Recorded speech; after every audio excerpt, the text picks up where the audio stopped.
নমস্কার সুপ্রিয় দর্শক, সকলকেই স্বাগত হিন্দু লাইভস ম্যাটার ইউটিউব চ্যানেলে।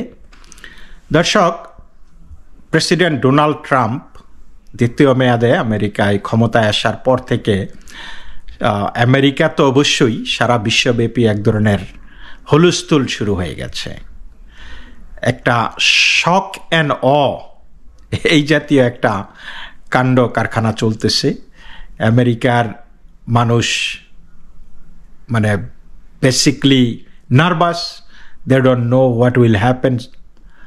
এবং আমেরিকার পাশাপাশি অন্যান্য দেশগুলিও, সারা বিশ্বের মানুষই একটু নার্ভাস, যে কেউ নার্ভাস তাদের চাকরি বাকরি নিয়ে। কোনো কোনো দেশের সাহায্য বন্ধ করে দেওয়া হয়েছে, কোনো কোনো দেশের যে দ্রব্যমূল্যের দাম বাড়বে কিনা কমবে কিনা, মানে দুশ্চিন্তায় সবাই আচ্ছন্ন।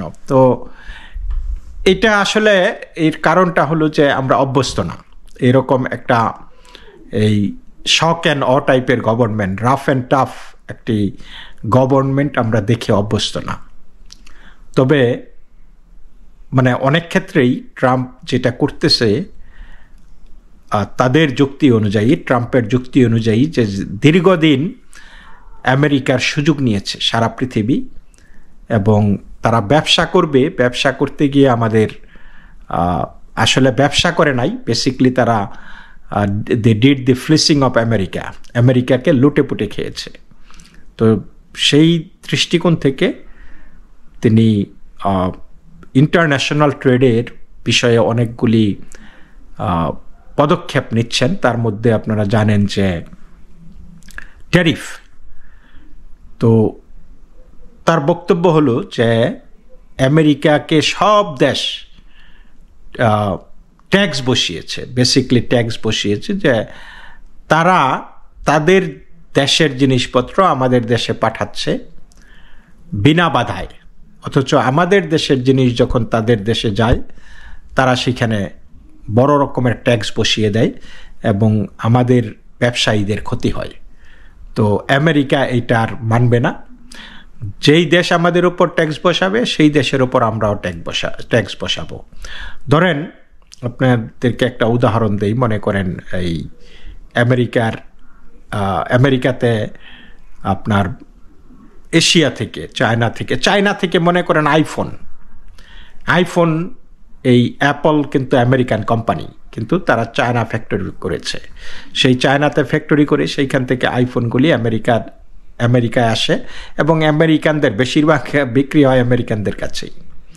তো অথচ সেই চায়নায়, সেই অ্যাপল কোম্পানি চায়নাতে বিলিয়ন বিলিয়ন ডলার ইনভেস্ট করে সেইখানে তাদের চাকরির সংস্থান করতেছে, মানুষের জীবনমানের উন্নয়ন ঘটাইতেছে, কিন্তু আমেরিকা বিনিময়ে কিছুই পাচ্ছে না।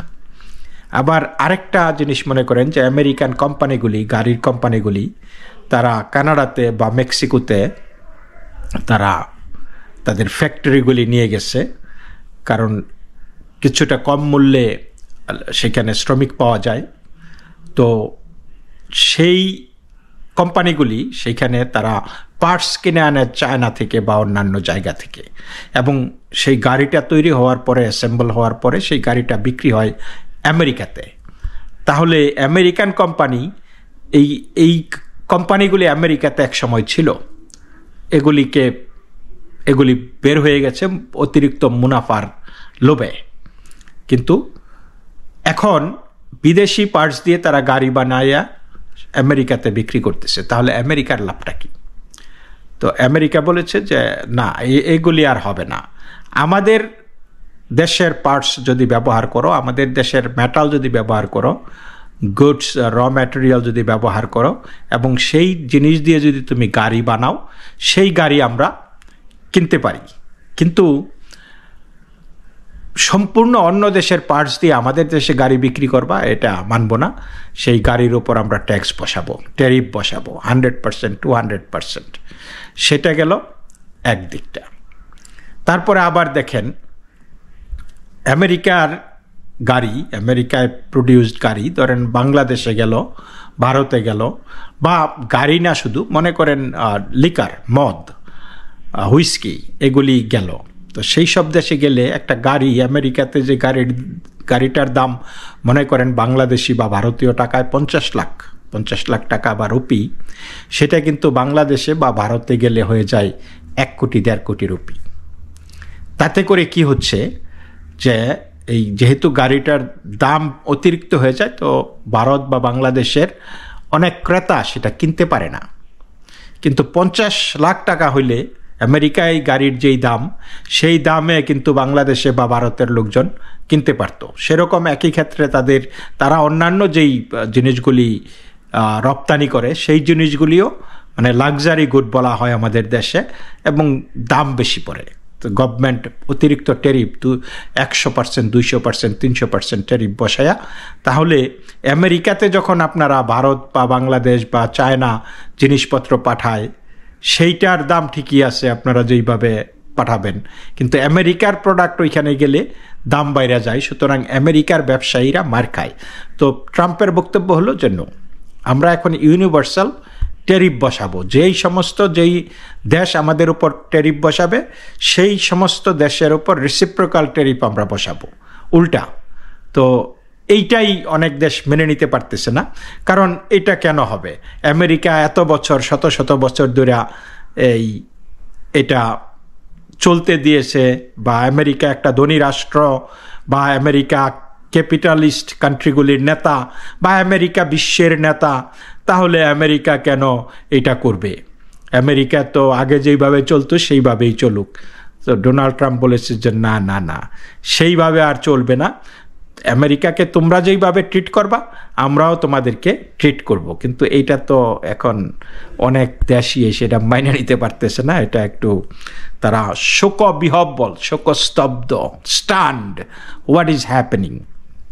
তারপরে আপনার এনভায়রনমেন্টাল বিষয়গুলিও তারা যেইভাবে দেখছে আর কি, যে ওই ক্লাইমেট ট্রিটি থেকে কিন্তু আমেরিকা বেরিয়ে গেছে। কারণ তারা বলেছে যে এই ক্লাইমেট ট্রিটিতে আমেরিকার জন্য কিছু নাই। কারণ হলো তারা এমনভাবে চুক্তিটা করেছে যে যেই ধরেন আমেরিকাতে বলা হইলো যে তোমাদের ফ্যাক্টরিতে এই কার্বন মনোক্সাইড নির্গমন হইতে হবে 0%, কোনো কার্বন মনোক্সাইড হইতে পারবে না, নির্গমন হইতে পারবে না। কিন্তু সেইখানে ভারত বা বাংলাদেশ বা চায়নার জন্য তাদের যথেষ্ট ছাড় আছে, যে না, তারা 10% কার্বন মনোক্সাইড নির্গমন করলে কোনো অসুবিধা নাই। কি কারণে? কারণ হইল আমেরিকা ডেভেলপড রাষ্ট্র, আমেরিকা আগে থেকে ইন্ডাস্ট্রিয়ালাইজ। তাদের বক্তব্য হলো যে আমেরিকা এই বায়ু দূষণ করছে আগে, তারা দীর্ঘদিন আগে থেকে, এখন আমাদেরকে সেই সুযোগ দিতে হবে। আমরা যারা ডেভেলপিং কান্ট্রি বা লেস ডেভেলপড, তাদের জন্য একটু ছাড় দিতে হবে। তো আমেরিকা এতদিন ছাড় দিয়েছে, তারা এখন বলতেছে যে না, তো বায়ু দূষণ হবে সবার জন্য। আমি যদি কার্বন মনোক্সাইড নির্গমন করি, আমাদের যেমন বায়ু দূষণ হবে, এই একই তো স্পেস, একই অ্যাটমসফিয়ার, তাই না? সেই চায়নাকে ছাড় দিলে তারাও তো এখন দূষণ করবে। এবং লেটস মানে have equal standard for everybody. তো এই সমস্ত চিন্তা থেকে আমেরিকা মোটামুটি এই ট্রিটিগুলি থেকে বেরিয়ে গেছে বা যাচ্ছে। তো আমেরিকা যেই জায়গায় সবচাইতে বেশি আঘাতটা হানতেছে এখন, সেটা হলো ওই যে ইসরায়েল বিরোধী যেই মনোভাবটা এখন শুরু হয়েছে বা দীর্ঘদিন ধরে চলে আসতেছে। আমেরিকার ভিতরে থেকে আমেরিকার পলিসির বিরুদ্ধে গিয়ে তারা মিছিল করে, প্রতিবাদ করে, বা ইভেন এই 7ই অক্টোবর 2023 যখন হামাসের সন্ত্রাসীরা ইসরায়েলে এতগুলি মানুষ, 1200-1250 মানুষকে হত্যা করলো, 250 মানুষকে জিম্মি নিয়ে গেল, বাচ্চা সহ ছেলে বুড়ো সবাইকে। তো এর পরিপ্রেক্ষিতে দেখা গেছে যে হামাসের পক্ষ নিয়ে আমেরিকার বিভিন্ন বিশ্ববিদ্যালয়ে গত 2 বছর ধরে একদম মানে অনেক প্রতিবাদ, অনেক বিক্ষোভ, অনেক ইভেন ক্যাম্পাস দখল, বিল্ডিং দখল, এগুলি ঘটেছে ইউপেনে, এগুলি ঘটেছে হার্ভার্ডে, এগুলি ঘটেছে ইয়েলে, কলম্বিয়াতে, মানে বিভিন্ন বড় বড় ইউনিভার্সিটিতে এগুলি ঘটছে। কিন্তু প্রশাসন কোনো ব্যবস্থা নিতে পারে নাই। তো এই জায়গাটাতে ডোনাল্ড ট্রাম্প এখন খুবই কঠোর হচ্ছে।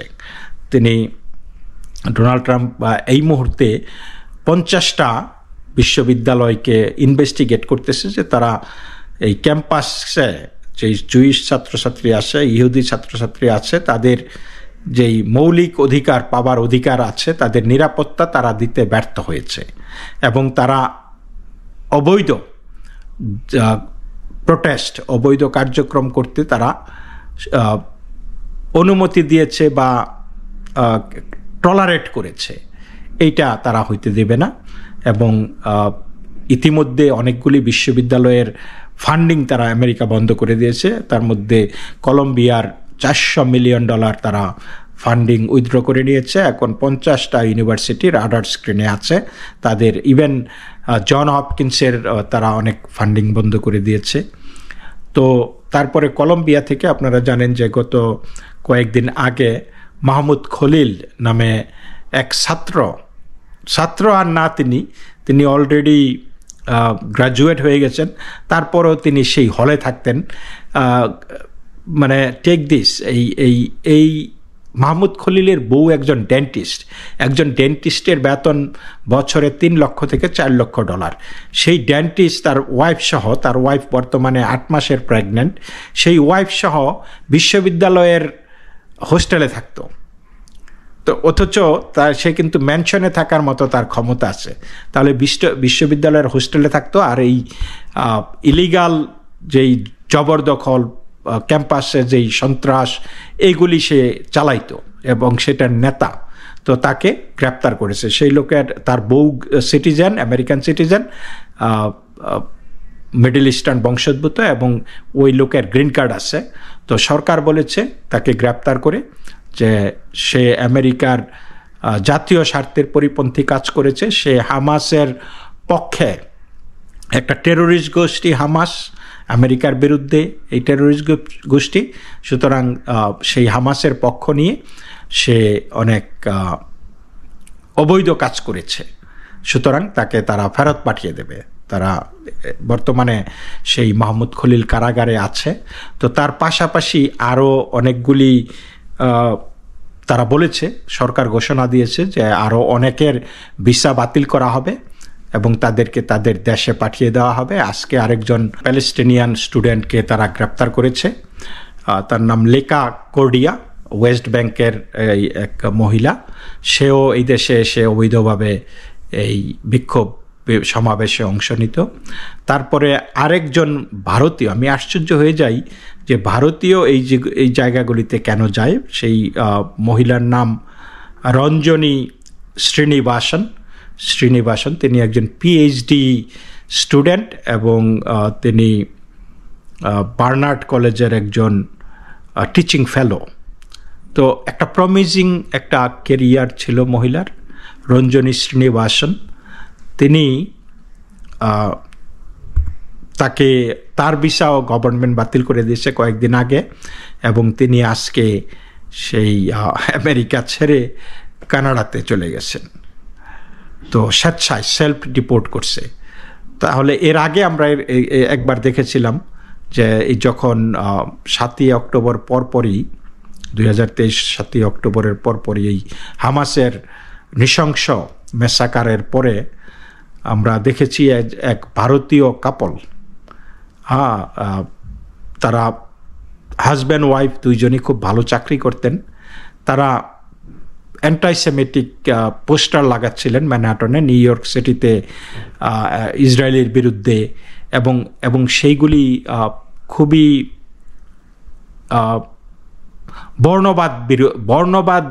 বর্ণবাদী তাদের সেই পোস্টারগুলি ছিল। তো সেই কারণে তাদেরকে সেই হাই পেইং জব থেকে কিন্তু ফায়ার করা হয়েছিল, তাদের চাকরিচ্যুতি হয়েছিল।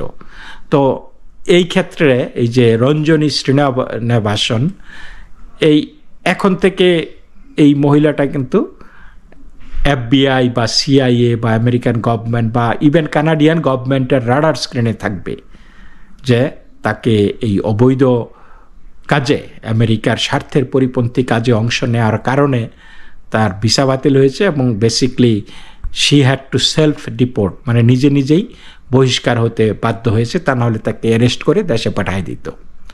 তাহলে এই যে এই কাজগুলি যে করতেছে, তারা এবং হামাসকে সমর্থন করা মানে কি? এই যে নারী শিশুদেরকে ধর্ষণ করা, এত মানুষকে গলা কেটে হত্যা করা, এগুলির সমর্থন করা। আপনি যখন হামাসের পক্ষে রাস্তায় নামবেন, আপনি বলতে পারবেন না যে আপনি হিউম্যান রাইটস নিয়ে কথা বলেন, আপনার মোরালিটি নিয়ে কথা বলেন। No, you can not say that, because Hamas একটা থাগ, একটা জঙ্গি সংগঠন, এবং এই জঙ্গিদের পক্ষে কথা বলা মানে জঙ্গিদের সমর্থককে কি বলে আপনারা বুঝে নেন।